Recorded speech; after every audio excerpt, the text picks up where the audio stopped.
Bilang taxpayer at bilang pasweldo ng taong bayan, medyo nakakaasiwa at nakakabahala ang statement na nilabas ng Land Bank kahapon.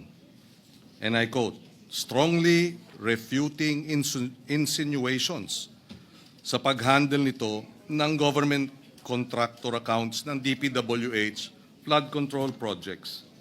Ang lumalabas sa ating pagdinig, ginamit ang Land Bank, naglabas ng halos kalating bilyong pisong halaga ng cash sa loob ng 2 araw na sa Land Bank mismo wini-withdraw ng mga kontratista. Kung tama ang naging statement ng Land Bank na wala silang ginawang mali, sumunod sila faithfully at strictly sa lahat ng existing Philippine banking laws and regulations, ang tanong, ibig sabihin ba dahil walang mali sa paglabas ng 457 million pesos cash sa 2 araw, ay mauulit ito? Pwedeng gawin ulit dahil to quote, sumunod sila faithfully at strictly sa lahat ng existing Philippine banking laws and regulations. We beg to disagree. Dapat sana ay sinabi nila sa kanilang statement, maghahanap kami ng paraan para hindi na mangyari ulit ito. Tandaan po natin, pera ito ng gobyerno, ng taong bayan. Pera na kinubra sa kanila o inuutang sa ngalan nila.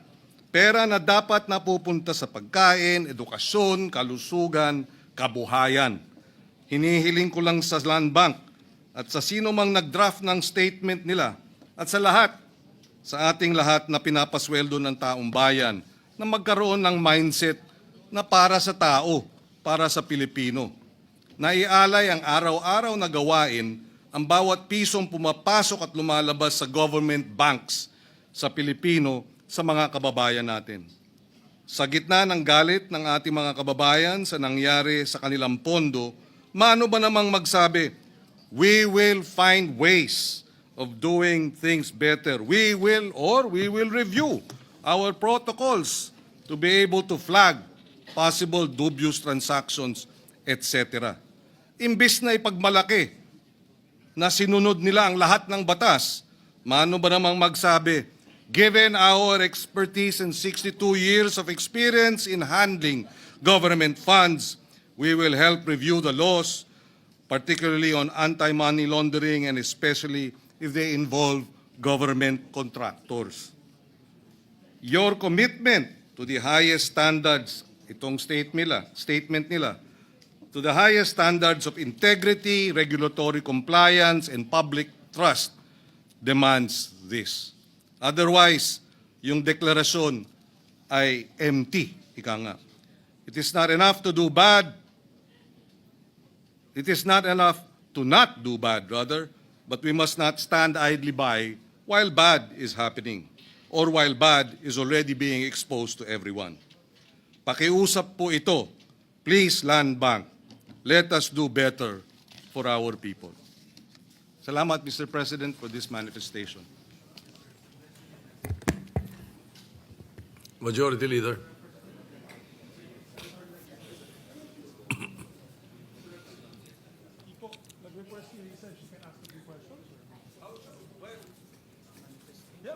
Mr. President, our distinguished Deputy Majority Leader would like to ask just a few questions to the proponent of the manifestation. Senator Risa Ontiveros is recognized. Salamat po, Mr. President. Mari bang magtanong ng ilang clarificatory questions sa good gentleman? Yes, willingly to the Senator from Panay Island and the Republic of the Philippines. Salamat po, Mr. President. Kung talagang faithfully sinusunod ng Land Bank yung mga applicable banking laws sa isyung iniimbestiga natin sa Blue Ribbon Committee, ano sana dapat ang kanilang ginawa, Mr. President? Well, under the AMLA law, they are mandated to report suspicious transactions, number one. I understand they probably did it But here comes now AMLA. What did they do with the suspicious transaction report? Kung ito ay galing sa DPWH, hindi ba dapat sana ay tinawagan nila ang Land Bank at alamin ang detalye? At hindi ba sana, kung hindi tumawag ang AMLA, tumawag ang Land Bank sa AMLA? Paano ba naming, ano ba ang dapat gawin dito? 457 million cash ang winidraw galing sa pondo ng DPWH.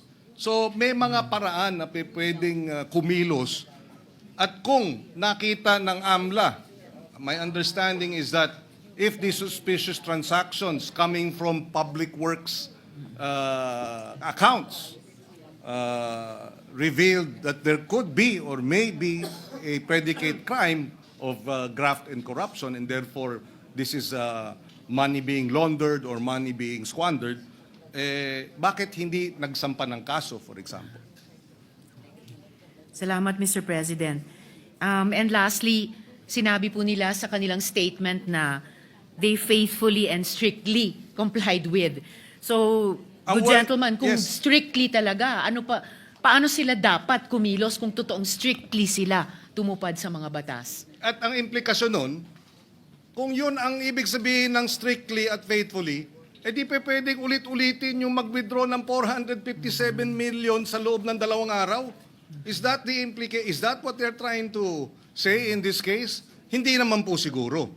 And that's why I find it very disturbing, to say the least, that they would say after, maybe they are afraid of liabilities, maybe they are afraid that they may have had negligent behavior or conduct, and therefore would not want to own up. But now is the time to own up. Now is the time to have the truth out.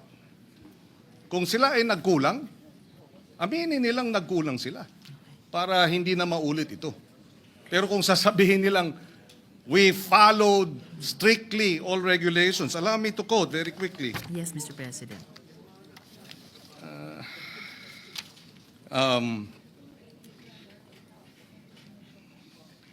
These funds are legitimate government allocations, not private or unverified sources. Land Bank or any other financial institution has no legal authority to block or question duly appropriated government disbursements. This is all very legalese. And if we're going to use, legalese language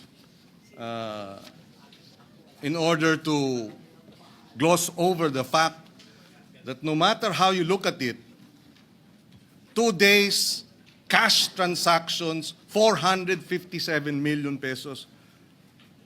How can that in any way be unsuspicious or regular? And I take note, Mr. President, galing pa sa isang abogado na pinapaalalahanan tayong lahat, huwag tayong palimita sa legalese lamang.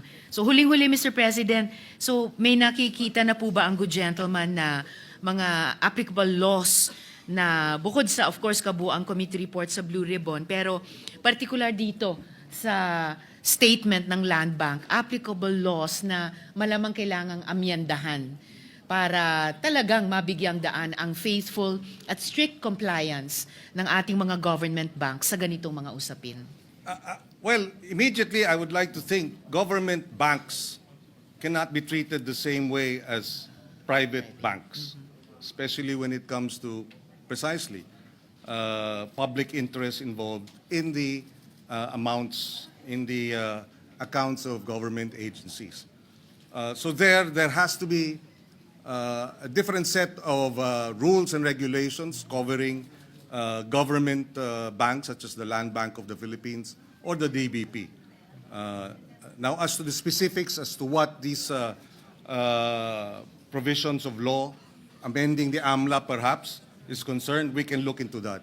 But clearly, we cannot allow government banking institutions to have the same set of rules and regulations as we would have private banking entities and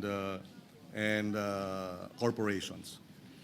Maraming salamat, good gentleman at Mr. President. Totoong dapat ang mga government entities ay higit pa na accountable.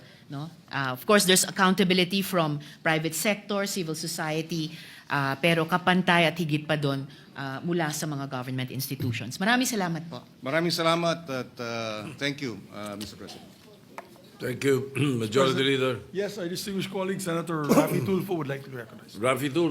Senator Rafi Tulfo is recognized. Thank you, Mr. President. Would the good senator from Pampanga allow me to Quezon ask City. one question? Yes, Of the Philippines. willingly to the gentleman from Isabela and Isabela and Davao. Davao. Mr. President, thank you. Just one question, Mr. President. According to report, most land banks parati raw pong kinukulang ng cash dahil malakas ang palabas na cash flow.